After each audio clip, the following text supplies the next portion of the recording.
মহাসড়কে জনস্রোত, সেই রাস্তার পাশে আমাদের মনা বসে দাঁত কেলিয়ে হাসে। জিজ্ঞেস করি, কিরে মনা, কেন হাসিস বল? মনা বলে, আমার সাথে ভিড়ের মাঝে চল। গিয়ে দেখি শ্বেতা একই আজব করা কাণ্ড।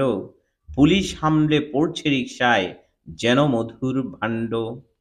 বডি ভেঙে টায়ার কেটে ফেলে দেয় নদী খালে।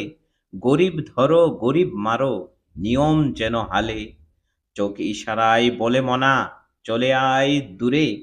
একটু সামনে গিয়েই দাঁড়াই পথ ঘুরে। বল মনা, কি দোষ ওদের, কেন এই সাজা? মনা বলে, আজব দেশ, আজব তার রাজা।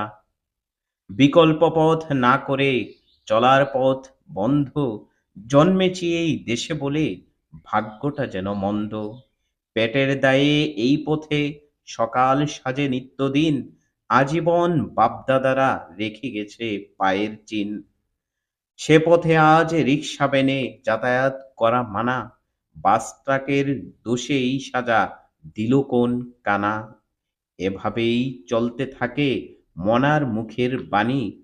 কথায় কথায় মহাসড়কের হালচালটা জানি।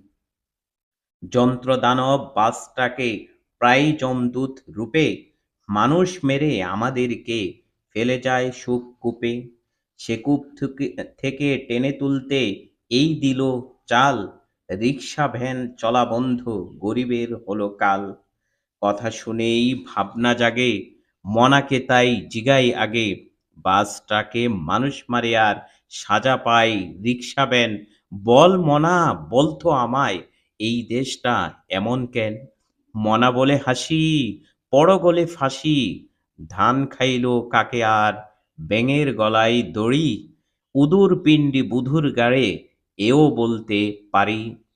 কবিতার নাম বাগধারা।